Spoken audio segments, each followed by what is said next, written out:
Eu quero trazer uma palavra hoje. Essa palavra veio no meu coração porque ultimamente eu tenho estudado muito sobre a monarquia. Então eu estou estudando algumas rainhas. E é incrível como essas rainhas, muitas delas tiveram vidas infelizes, né? Muita derrota na vida familiar, com tudo de bom, com o melhor da terra, com riquezas, com posição, com fama, e vidas destruídas por falta de Deus. E eu fiquei pensando, Senhor, nós somos reis e rainhas, né? Nós somos sacerdotes reais. Deus disse para a nação de Israel, vós sois reino sacerdotal, né? E falou para Abraão, reis e rainhas procederão de ti. Eu creio que nós governamos na terra, né? No nome do Senhor Deus, nós vamos no seu nome, e há governo nas nossas mãos. Então eu vejo a vida dessas rainhas, eu gosto de assistir, porque isso é um gosto pessoal, eu gosto de pompa e circunstância, eu acho tudo tão lindo aquele cerimonial. Então eu gosto dessas coisas, e eu estou estudando a monarquia, a vida das rainhas. E por conta disso eu comecei a orar para as mulheres, Deus começou a ministrar isso que eu estou te falando. E Deus começou a falar sobre o fato que Deus quer nos coroar. Deus tem coroas para nós. E Ele me fez ver as coroas, estudando a palavra de Deus, as coroas que nos é destinado. E cada coroa tem um destino. Então, a minha palavra de hoje é, de quem é a coroa? De quem são as coroas descritas na Bíblia? É minha? É sua? Eu quero essas coroas. Que coroas são recompensas, né? Que você vai ter. Como a Clícia disse também, tudo que temos, tudo que somos, quando estivermos diante do Senhor, nós vamos nos dedicar. Mas o Senhor nos coroa, né? Deus nos levanta acima de todas as coisas. A gente tem que entender isso, o poder que nós temos é um poder de rei e de rainha. Porque quando Jesus morreu na cruz e colocou debaixo dos seus pés todo o principado, potestade, ele diz, vocês estão assentados em Cristo Jesus nos lugares celestiais. E nós comandamos, nós reinamos com Cristo. Então nós temos que tomar essa posição. De quem é a coroa? Em primeiro lugar, existe uma coroa que se chama coroa incorruptível. Para quem vai essa coroa? Em 1 Coríntios 9, 24 e 27, descreve essa coroa. Diz assim, não sabeis vós, os que correm no estádio, todos na verdade correm, mas só um leva o prêmio. Correi de tal maneira que o alcanceis. Alcanceis o quê? O prêmio. Todo atleta em tudo se domina, aqueles para alcançar uma coroa corruptível. Nós, porém, a incorruptível. Assim corro também eu, não sem meta, assim luto, não como desferindo golpes no ar, né? Não como desferindo golpes sem destino, nós temos destino no nosso golpe. Mas esmurro o meu corpo. Os golpes são em si mesmo. Mas esmurro o meu corpo e reduzo a escravidão, para que, tendo pregado a outros, não venha eu mesmo a ser desqualificado. Então, naquilo que nós pregamos, porque nós temos liderança, eu e você aqui nessa igreja, nós temos pregado. Então, naquilo que pregamos, não podemos ser desqualificados. E para isso, a gente tem que ser como atleta, colocar toda a força nessa disputa. E aí, você tem que golpear e esmurrar o seu corpo. Você tem que dominar o seu corpo. Por isso que o jejum ele funciona para isso, para você ter domínio sobre a sua carne. E o Espírito Santo tem tocado muito na minha vida para esmurrar o meu corpo, a minha vontade, os meus desejos, né? Aquilo que a gente faz sem se dar conta de que é irrelevante, que não é prescindível, que não é de Deus, que não é o que deveria ser feito. Então, nós pastoras, nós que vamos comandar um exército de mulheres, né? Olha para trás assim e veja o exército de mulheres que está do seu lado, nas suas costas. Você tem que ser o referencial. E essa coroa é para você, né? A coroa incorruptível, ela é reservada para os salvos e vencedores. Também dão o nome de coroa dos vencedores. Porque aqueles que vão correr a corrida e vão chegar ao fim. Porque muitos correm, mas um só leva o prêmio. Muitos são chamados, mas poucos escolhidos. Porque, gente, vai afunilando, viu? O caminho vai estreitando. E os tempos são maus, então vai ficar estreitando mesmo. E Satanás, ele vai querer nos golpear acima de qualquer outras mulheres aqui dessa igreja. Porque se ele nos derrotar, ele pode estar derrotando um montão que está aqui atrás. Entendeu? Porque a unção que está sobre nós vem sobre elas. É por isso que a responsabilidade de quem é líder. Há uma grande responsabilidade na liderança. Porque quando você abre brecha para Satanás, Satanás vem. Quando o chefe da casa não vigia a casa, se Satanás amarra o valente, amarra o dono da casa, ele tem o que? Domínio sobre a casa. Se Satanás amarrar a nós, pastoras, pode amarrar muitas mulheres nessa igreja, porque vem a opressão. Então nós temos responsabilidade, então vamos esmurrar o nosso corpo. Amém? Para que possamos produzir o fruto do Espírito Santo na nossa vida em primeiro lugar e depois na vida dos outros. Então, você pode pôr essa coroa? Ela é sua, essa coroa? Dos vencedores? Glória a Deus. De quem é essa coroa? Fala, é minha. Eu quero essa coroa. A coroa incorruptível, dos salvos do Senhor, dos vencedores que vão chegar na linha final, né? Que vão passar pela porta estreita, que vão correr o caminho difícil, mas vão alcançar o prêmio, né? Da soberana vocação daqueles que estão em Cristo Jesus, que somos nós. Amém? Segundo lugar, de quem é a coroa da alegria? Ou do regozijo? Existe uma coroa, destinados às pessoas que têm a alegria do Senhor.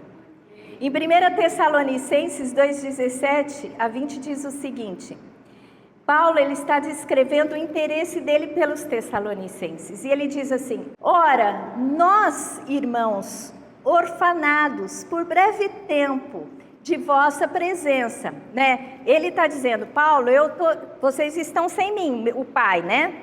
Ora, nós, irmãos, orfanados por um breve tempo de vossa presença, não porém do coração, com tanto mais empenho, diligenciamos com grande desejo ir ver-vos pessoalmente.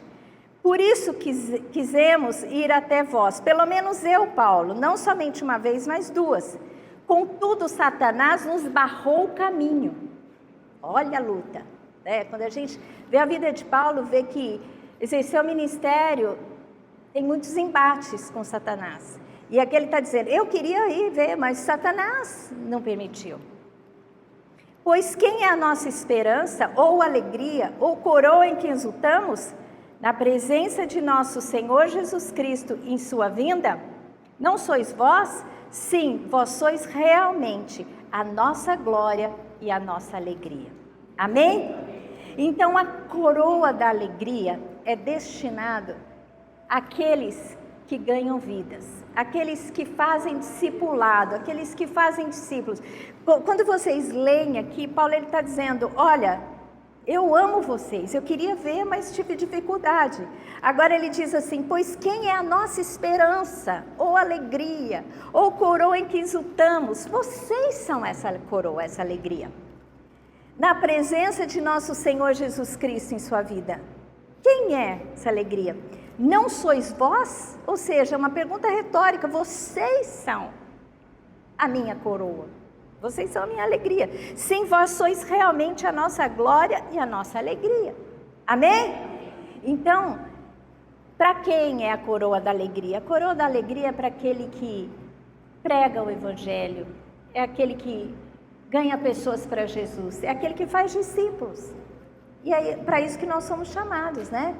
Então, que essa coroa, né, essa coroa de recompensa, de alegria, porque, gente, o ministério não é fácil. Quando você começa, dá vontade de parar, é trabalhoso, dá cansaço, às vezes dá preguiça, às vezes dá cansaço. O Satanás, ele tenta de todo jeito. Às vezes você fica doente, às vezes você quer desistir, né? Muitas coisas acontecem. Vocês lembram Paulo e Silas que viajaram com Marcos? Eu estou lendo o livro de Marcos, né? João Marcos. João Marcos era um discípulo, provavelmente foi evangelizado por Pedro. E ele, João Marcos, na primeira viagem missionária, ele viajou com Paulo e Barnabé. Só que no meio do caminho ele não aguentou o tranco e voltou. E por conta disso, aguentou Paulo também, né? E por conta disso, na segunda viagem, ele quis ir. Paulo falou: nada disso, meu filho, foi reprovado, agora você fica. Barnabé, todo misericordioso, mais velho, mais paciente, pegou João Marcos, né? E levou na viagem. Paulo fez outra viagem, eles dividiram.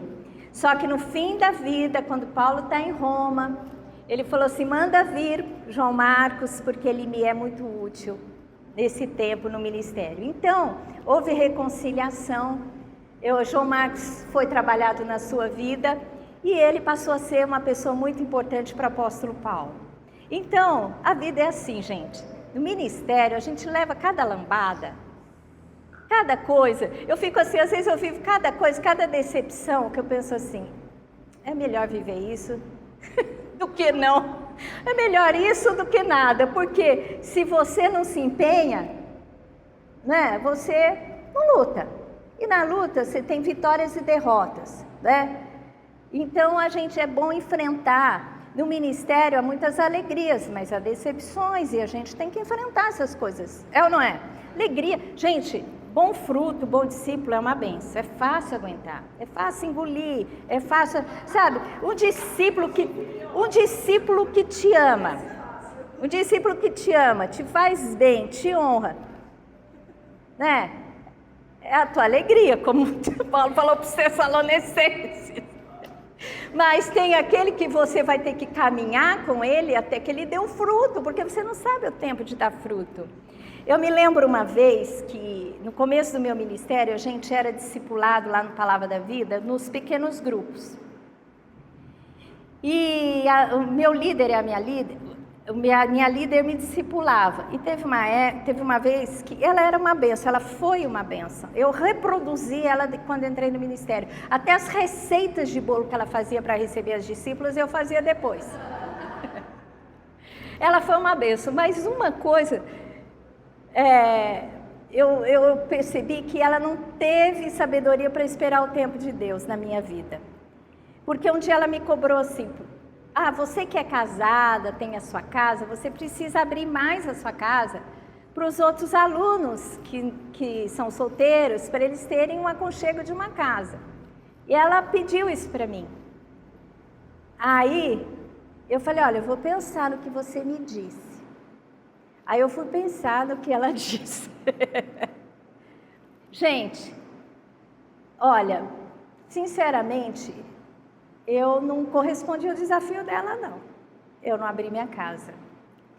E foi importante para mim não abrir minha casa, porque eu fiquei 3 anos no Palavra da Vida.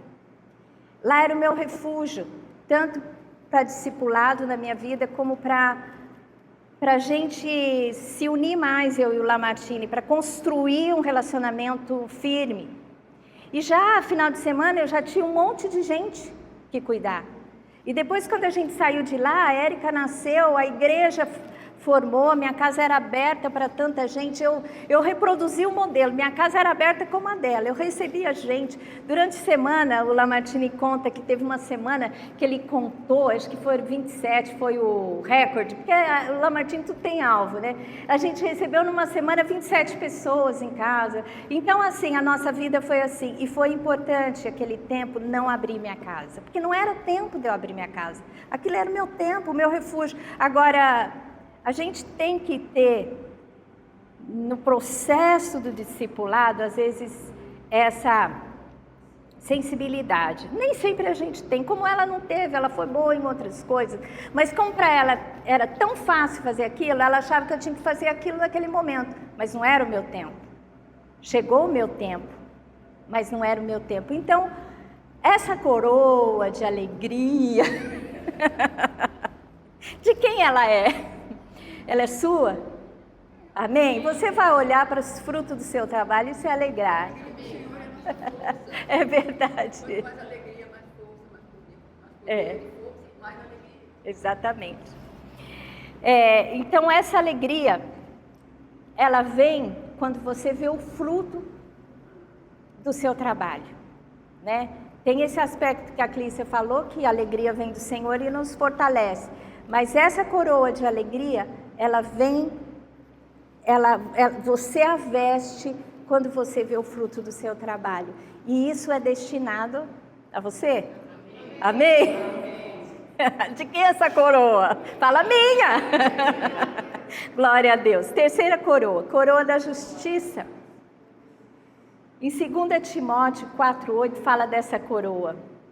Já agora a coroa da justiça me está guardada, a qual o Senhor, reto juiz, me dará naquele dia, e não somente a mim, mas a todos quantos amam a sua vinda. Oh, glórias! Este é um tempo de muito mais nós do que os crentes de outras eras amarmos a vinda de Jesus, porque a gente está chegando mais perto. Se bem que a palavra de Deus diz que cada geração sentia essa ansiedade da vinda de Jesus. O Senhor colocava no coração dos crentes, para que eles tivessem um desejo ardente de se encontrar com Cristo. Não foi no arrebatamento, essas gerações que passaram, mas eles se encontraram com Cristo. Agora, cada vez mais, nós, na nossa geração, a gente percebe que as profecias têm se cumprido, né? As coisas, as manifestações na natureza estão acontecendo, né? Tudo que precisa para ser estabelecido o reino do anticristo. A gente vê que a agenda das nações, né, é uma agenda que promove o quê? Esse reino do anticristo, né? Contrário a Deus, contrário aos princípios de Deus, contrário à família, contrário ao nacionalismo, né? Contrário à santidade, com toda sorte de práticas sexuais que tem por aí. Tem países que já estão defendendo a pedofilia. Eu vi uma palestra, isso é muito comum já. Eu vi uma palestra na internet de uma feminista, ela dizendo assim: por que nós não temos que aceitar uma pessoa que gosta de crianças? Ela tem o direito de gostar de crianças. Então, entendeu? Então hoje, daqui para frente, nós vamos ver mais atrocidades, né? Contra os seres humanos. Então, pessoas que matam os seus filhos no ventre, criança que não defende o golfinho, defende a foca, mas não defende o ser humano. Né? Hoje, países podem com 6 meses abortar, né? Então, cada vez mais, essa coroa da justiça, ela está preparada para ser dada naquele dia, mas ela vai ser dada o dia que a gente encontrar, o dia que é o dia do Senhor. Mas ela vai ser dada para aqueles que anseiam a vinda de Cristo, que amam a vinda de Cristo. E engraçado, tem muito crente que acha que Cristo não vai voltar. Tem uma teologia, hoje tem uma teologia por aí, que diz que Cristo não vai voltar, que nós já estamos no reino milenar, que vai melhorar, até que se estabelece o reinado de Deus na terra. Então tem até crente que não ama a vinda de Jesus, porque está achando que não vai voltar. Entendeu? Que acha que crê que Jesus vai voltar, que vai ter o arrebatamento, é escapismo, né? Então, hoje cada vez mais, quem ama a vinda de Jesus, quem tem aquele anseio de encontrar com Cristo, vai receber uma coroa um dia, amém? E essa coroa é sua? De quem é essa coroa? Amém. A quarta coroa, a coroa da glória. Eita, Deus. Nós vamos ficar bem coroadas. Eu vou falar assim, hoje eu quero a coroa da glória. Hoje eu quero a coroa da alegria. Vou ver com que pedras elas foram esculpidas, né? Então, a coroa da glória. 1 Pedro 5, de 1 a 4. Essa coroa é destinada... Vamos ver na palavra. Rogo, pois, aos presbíteros que há entre vós, eu, o presbítero, como eles, e testemunha dos sofrimentos de Cristo, e ainda coparticipante da glória que há de ser revelada. Pastoreai o rebanho de Deus que há entre vós, não por constrangimento, mas espontaneamente, como Deus quer, não por sorte da ganância, mas de boa vontade, nem como dominadores dos que foram confiados, antes tornando-vos modelos do rebanho. Ora, logo que o Supremo Pastor se manifestar, recebereis a imarcessível coroa da glória. Ou seja, a coroa da glória é destinada aos que pastoreiam o rebanho. Tem teólogos que dizem que dão o nome dessa coroa, coroa de glória, a coroa dos bispos, ou coroa dos bispos, porque está falando aqui que ela vai ser dada àquele que cuida do rebanho, entendeu? Você está cuidando do rebanho? Amém? Essa coroa é para você? Essa coroa é minha. Então, quando você estiver trabalhando lá, minha filha, que a coisa estiver dura, que estiver penosa, você fala assim, não, vou trabalhar aqui porque eu vou receber uma coroa lá que vai me dar distinção. Mas, às vezes eu penso que os galardões que a gente vai ganhar também tem a ver com isso, né? Porque vai ser uma recompensa de Deus por aquilo que fizermos. E essa coroa vai ser especialmente para os líderes, para aqueles que cuidam do rebanho. E dessa forma que ele está dizendo aqui. Não por constrangimento, mas espontaneamente, né? Se faz por obrigação, você perdeu o galardão. A coroa vai ficar lá, não vai ser sua. Tem que ser com espontaneidade, com amor, né? Com liberalidade. Não por constrangimento, mas espontaneamente. Nem por sorte da ganância, ou seja, você vai fazer não para ganhar dinheiro. Porque tem muita gente hoje que até dá má fama, né? Que diz que pequenas igrejas, eu vi essa frase, acho que do Luciano Subirá, ele falou assim, que tem uma frase por aí, eu dizer que diz assim, pequenas igrejas, grandes negócios, que abrir igreja dá negócio, ganha dinheiro. Por quê? Essa fama veio porque muita gente que abre igreja não tem formação adequada e tem esse propósito, mas não é o nosso caso, certo? Mas de boa vontade, não como dominadores dos que foram confiados, mas tornando modelos do rebanho. Porque tem muito pastor que força o discípulo. Não, você tem que fazer por causa disso, põe um monte de regra quando ele mesmo não faz. Se você for o modelo, ele vai te copiar, ele vai querer ser como você vai ser uma referência. Então a coroa da glória, ou a coroa dos bispos, ela é destinada aos que cuidam do rebanho. Então, de quem é essa coroa? Ô Jesus, eu já nem vou mais, não vou nem dizer invejar, não vou nem me inspirar na coroa dessas rainhas que eu estou ouvindo aí. Eu vou falar, gente, eu vou ver aquelas coroas e falar, isso aqui é fichinha perto das coroas que eu vou ter. Porque veio uma visão para a igreja aqui do Brasil sobre a visão para ganhar vidas, a visão celular, e ela trouxe um benefício que despertou os crentes para trabalharem, porque cada discípulo, cada pessoa é um sacerdote. Então essa visão foi boa, porque despertou a igreja, que todos temos responsabilidade, porque antigamente era o pastor faz a obra e eu só me beneficio dessa obra, né? Só vou para receber. Essa visão, ela veio quebrar esse paradigma de que o sacerdote é que tem que cuidar da obra do Senhor e eu vou receber, o membro da igreja. Não. Cada membro é um sacerdote. Jesus falou, né? Deus falou, né? Vós sois sacerdotes reais. Então, Cada um de nós, cristãos, somos sacerdotes. A gente tem que fazer a obra. Então, isso foi bom. Mas, por outro lado, criou uma hierarquia de que eu tenho os meus discípulos e, muitas vezes, essa coisa de discipulado impôs uma série de regras, né? Que foi muito, em algumas igrejas, em alguns lugares, foi muito maléfico, porque obrigou as pessoas, às vezes, a darem coisas, a fazerem coisas que não estavam prontas para fazer, né? Debaixo de autoritarismo e não por amor. Então, porque é incrível, você pode jogar semente. Ao longo do meu ministério, eu aprendi isso. Você joga a semente, você não sabe em que terreno cai.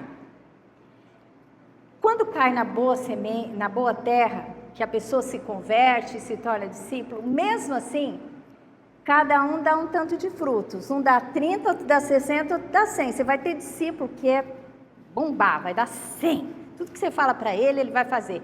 Mas tem aquele que vai dar 30. Não vai dar nem metade, mas o Senhor o recebe, né? Porque cada um dá tem uma colheita, tem determinados frutos. Então é isso que essa palavra diz, essa coroa é destinada àqueles que têm essa sabedoria, né? Esse amor, essa espontaneidade, não é? Pelo rebanho. E a última coroa, diz que tem 7, mas eu tenho uma outra lista de 5, eu peguei essa lista, 5, e eu acho que essa engloba as coisas principais, que se chama a coroa da vida. A quem é destinada essa coroa?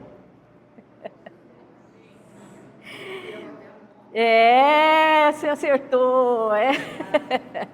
Não é para qualquer um, não é para qualquer crente. Se o crente ficar no meio do caminho, não é para ele, não. Apocalipse 2:10. Não temas as coisas que tem de sofrer. Esse é o título. Eis que o diabo está para lançar em prisão algum dentre vós, para ser dispostos à prova. E tereis tribulação de 10 dias. Sê fiel até a morte e dar-te-ei a coroa da vida. Então, essa é a carta destinada do anjo do Senhor, que é Jesus, à igreja de Éfeso. E está falando para essa igreja, mas também está falando a nós. Esmirna. Aí ele está dizendo assim, o diabo vai lançar vocês na prisão. E hoje está acontecendo isso também. Muitos estão passando por grandes provas. São provas, prisão ou outras coisas na vida. Hoje a nossa luta é muito intensa contra essa agenda que está aí. E a gente tem que ficar firme, não é? E ele diz assim, ser fiel até a morte. Isso Jesus está dizendo, o Senhor da igreja. Ser fiel até a morte e dar-te a coroa da vida. Tem que ser fiel até o fim. É aquilo que Paulo falou. Muitos começam a corrida, mas só de um é o prêmio, aquele que chega. Se nós não chegarmos até o fim, não receberemos a coroa da vida. Então, a coroa da vida é para aqueles que perseveram no Evangelho. Que tem aqueles que no meio do caminho, por causa das lutas, né, desistem da vida com Deus. Então, essa coroa da vida é para aqueles que perseveram, que são fiéis até a morte. Amém? Amém. Glória a Deus. De quem é essa coroa? Minha.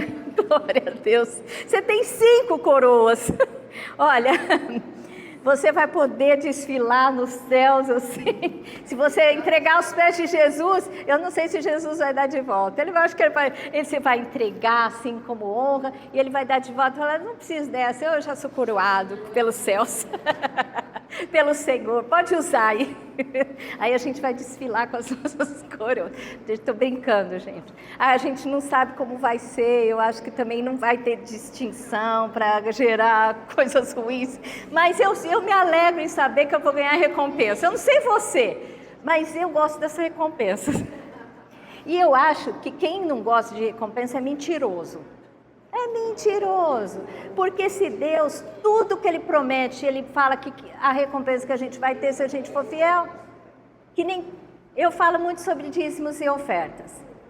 Então, quando eu falo da recompensa que você vai ter se você der o dízimo, se você der a oferta, tem gente que fala, mas Deus não faz barganha, eu não posso fazer barganha com Deus. Gente, não tem nada a ver, isso não é barganha, isso é lei espiritual. Se você fizer algo, você vai ter um salário, você vai ter uma recompensa. Se você obedecer os mandamentos, você vai prosperar na sua vida. Se você for fiel no dízimo e nas ofertas, Deus vai repreender o devorador e você vai ser abençoado nessa área. Então, se Deus cita a recompensa, não vou eu citar? Lógico que vou. É lógico que vou e lógico que eu quero a recompensa. Eu falo, Deus, o Senhor prometeu. Eu digo assim, a gente tem que aprender a usufruir da herança que nós recebemos. Porque Deus, Ele tem uma herança para nós. Agora, se você não lê o Testamento, que é a Bíblia, você não vai saber o que tem a você de direito. Mas você tem que ler e falar, Deus, o Senhor prometeu, Deus é fiel nas suas promessas, né? Cumpre essas promessas. Tem até um versículo que diz assim, Senhor, lembra-te de mim, lembra-te da promessa o qual o Senhor tem me feito esperar. Até Deus faz a gente esperar algumas promessas, para fazer lembrar o Senhor. Tudo isso é a dinâmica do relacionamento com Deus, porque Deus promete uma coisa, mas nem sempre vem prontamente, e no processo você tem que insistir com Deus. Várias vezes na Bíblia diz assim, porque o Senhor se lembrou. O Senhor esquece? Não, é uma maneira de dizer, você faz lembrar o Senhor, ou seja, fica ali, porque no processo de espera, Deus trabalha na nossa vida, para que estejamos prontos para receber a bênção. Amém? E essas coroas, eu quero finalizar essa palavra, dizendo que nós estamos começando um período, muitos desafios, muito trabalho pela frente, mas lembre-se da recompensa. Amém? Que você toda linda vai ser coroada, né, pelo Senhor, com tantas coroas assim.